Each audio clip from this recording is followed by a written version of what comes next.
Hər kəsə salam, YouTube kanalıma və növbəti vloquma xoş gəlmisiniz qızlar. Yenə də uzun bir aradan sonra sizinlə vloq paylaşıram. Amma bu aralarda əslində videolar çəkmişəm, sadəcə olaraq editləməyə vaxtım olmayıb qızlar. Yəni vloq halında yığa bilməmişəm. Bugün də qısa da olsa sizinlə təmizlik vloqu paylaşacağam. Ev görürsüz, dəyib bir-birinə. Aləm dəyib bir-birinə, yəni hər şey qarışıb. Heç bir şey yerində deyil, qaydasında deyil. Mütləqdir ki, hər birimizin evində belə anlar, belə hallar mütləqdir ki, yəni olur. Bizdə amma əsas mən qaynağı onda görürəm ki, yəni bizdə ev ki kürsülüdür, daha doğrusu mərtəbəlidir. Yəni birinci, ikinci mərtəbə arasında çox qalırıq. Yəni bəzən olur ki, aşağı mərtəbənin əşyası yuxarıda olur, yuxarınki aşağıda olur. Bunlar da yəni hamısını aparıb o dəqiqə yerinə yığmaq falan. Bəzən olur ki, yubanırıq. Yəni belə hallarımız çox yaşanır. Mən düşünürəm ki, evin səliqəli qalmasında əsas belə deyim də, meyar, əsas yəni görəcəyimiz iş odur ki,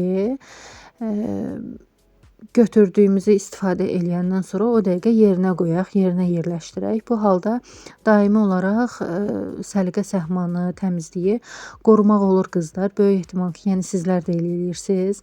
Mən də mümkün olduğu qədərilə o şərtə riayət eləmək istəyirəm, amma yəni olur ki, bəzən məsəl üçün işə o qədər tələsik gedirəm ki, heç yerləri belə yığmağa imkan olmur.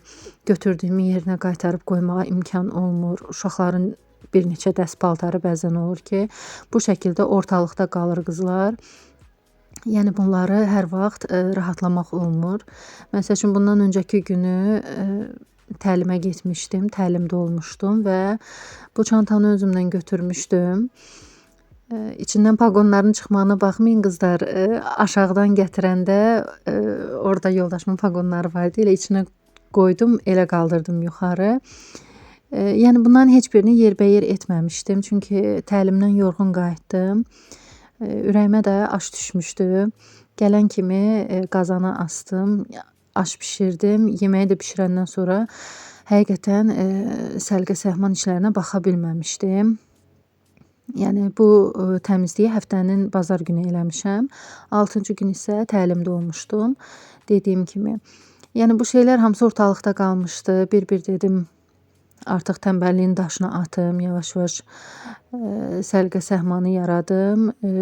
Məni artıq bilənlər bilir, yəni vloqlarımı uzun müddətli izləyənlər bilərlər ki, məndə belə bir şey var. Əgər ortalıq dağınıqdırsa, məsəl üçün yer yığılmayıbsa, hər hansısa əşya məsəl üçün dolabın içində olmalıdır, amma dolabda deyil, yəni kənardadır. Yəni pal-paltar var, nəsə varsa ortalıqda, mən onları yığışdırmamış təmizlik işlərinə keçə bilmirəm. Böyük ehtimal ki, bir çoxumuz beləyik də qızlar, mən elə düşünürəm. Amma elə adam var ki, tanıyıram, yəni bilirəm ki, onun üçün fərqi yoxdur. Yəni əşyaları yerləşdirməmiş təmizliyi edir, daha sonra əşyaları yerləşdirir, ümumi səliqə səhman yaradır. Amma mən yox, mən elə deyiləm. Mənə görə səliqə səhman yaratmaq ev yığışdırmaqdan daha çox uzun müddət aparır. Yəni ən azı məndə belədir. Yəni mən özümdə belə müşahidə eləmişəm. Ona görə də çalışıram ki, evi birinci səliqəyə salım. Paltarlar varsa onları qatlayım. Çünki bilirsiniz ki, istər-istəməz nə qədər də olsa paltarların da tozu falan çıxır. Yəni onları da eləyib daha sonra təmizlik işlərimə keçirəm. Bugün də elə eləyəcəm qızlar. Elə dolaba baxmışkən gördüm ki, bijuteriyalarım da çox qarışıb bir-birinə. Çünki gündə birini taxıram, götürürəm. Düz də belə götürəndə daimi olaraq bu qutunun içinə atıram, amma bəzən belə deyim də nətərolda atıram da. Yəni hərəsinin yeri haradırsa ora qoymuram. Elə də olanda ara sıra belə dağınıqlıq olur. Onları dedim səliqəyə salım. Biraz dolabın içi qarışmışdı. Onları da səliqəyə saldım və topladım, hamısını bir yerə yığdım. Burada da qolbaqlarımı, seplərimi saxlayıram və dəfələrlə olub ki, bu qutunu sizinlə rahatlamışam. bir yerdə eləmişik. Yəni bilirsiniz ki, mən bijuteriyalarımı ayrı-ayrı salafanlarda saxlayıram. Bunu isə iş yoldaşım Hindistandan hədiyyə eləyib mənə. Qəşəng bir sırğadır, amma hələ ki taxmaq qismət olmayıbdı.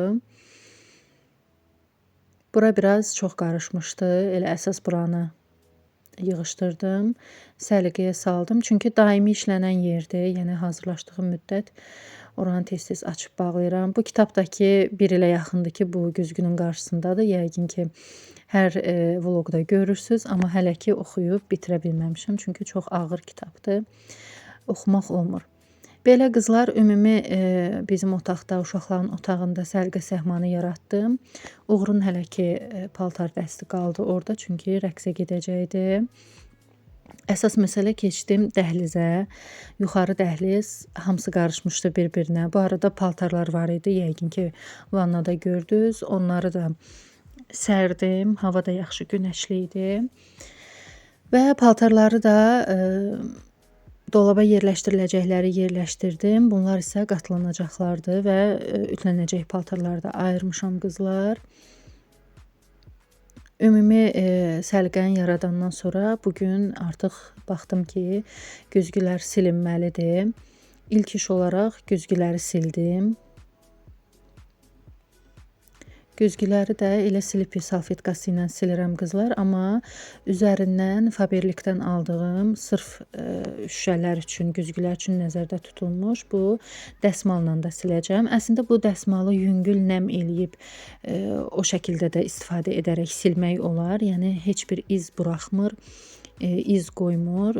Hardasa demək olar ki, 4 ilə yaxındır ki, mən bu parçanı istifadə eləyirəm qızlar. Yox, 4 ildən biraz az müddət ola bilər. İstifadə edirəm, amma çox razıyam. Həqiqətən effektli bir şeydir. Yəni onu istifadə edəndə əlavə heç bir şeyə ehtiyac qalmır. Düzdür, mən pəncərə siləndə istifadə eləmirəm, ancaq güzgülərə istifadə edirəm. Hələ ki yaxşı da qalıbdı. O vaxt yadımdadır ki, 7 manata almışdım qızlar. Daha sonra isə başladım evləri tozsoranlamağa. Keçən vloqlarda demişdim, böyük tozsoranımız xarab olub. Məcbur keçmişəm bu əl tozsoranına. Düzdür, işimi görür, amma ki, digəri kimi elə də çox yəni güclü deyil də. Onların bilirsiniz ki, vatı çox olur. Deməli, yığışdırdım. Bütün otaqları hamısını tozsoranladım. Daha sonra keçəcəm mebellərin tozunu almağa. Ondan sonra isə yerləri siləcəm qızlar. Uzun müddətdir də ki, elə mebelləri bu silpi salfetkası ilə silirəm. Əvvəllər biraz iş görmək tərzim fərqli idi. Mən belə eləyirdim ki, bir otağı tozsoranlayırdım, sonra tozunu alırdım mebellərin. Daha sonra isə polu silirdim və o otaqla işimi bitirib qapını bağlayırdım və salam. Belə eləyirdim. Amma indi biraz dəyişmişəm. Bütün hər yeri tozsoranlayıram. Daha sonra hər otağın mebelini təmizləyirəm. Ondan sonra da yekun olaraq silirəm və salam. Ondan da işimi yekunlaşdırıram. Əslində bugünə işim elə də çox deyil idi. Sadəcə olaraq güzgüləri sildim. Bir də ki, gördüyünüz kimi paltar işim çox oldu deyə ona görə işim uzandı. Yoxsa həftə ərzində məsəl üçün evin səliqəsinə diqqət eləsəm, evin səliqəsi ümumi, yəni yaxşı olsa, çox da poz olmasa, həftə sonu elə də çox işim olmur. Yalnızca təmizliyimi eləyirəm. Çalışıram ki, məsəl üçün işdən gələndə də yəni varsa paltarları bir gündən bir də olsa onları maşına atıram, yuyuram. Həftə ərzində paltarları da elə çox yığmayanda həftə sonuna işim elə də çox qalmır. Amma bu həftə sonu həftə sonlarından deyil idi. Belə artıq demək olar ki, təmizliyi yekunlaşdırıram qızlar. Keçmişəm polları təmizləməyə. Polları da köhnə dədə-baba üsulu ilə təmizləyirəm mən. Bir ara ümumiyyətlə belə əyilib yerdən silirdim, amma indi elə çox iş görə bilmirəm. Elə pol ağacı ilə təmizləyirəm. Sonra keçdim dəhlizə, otaqları bitirdim, keçdim dəhlizə qızlar. Dəhlizdə də ümumi bir sanuzel var.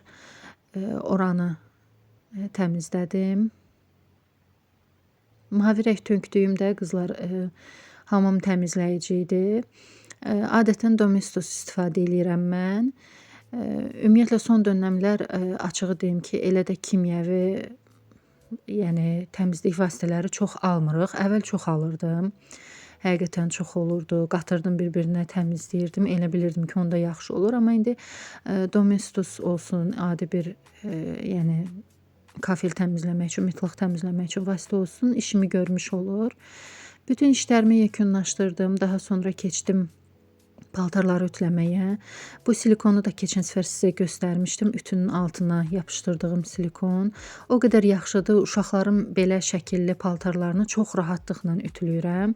Adətən bilirsiniz ki, onlar yapışmağa meyilli olurlar, amma silikon onları qoruyur. Mehrin paltarları ilə başlamışdım.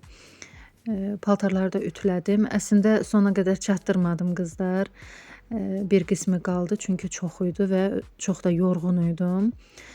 Günü də belə yüngülvari biraz meyvə yeyib kitab oxumaqla yekunlaşdırım dedim. Biraz istirahət eləyim dedim.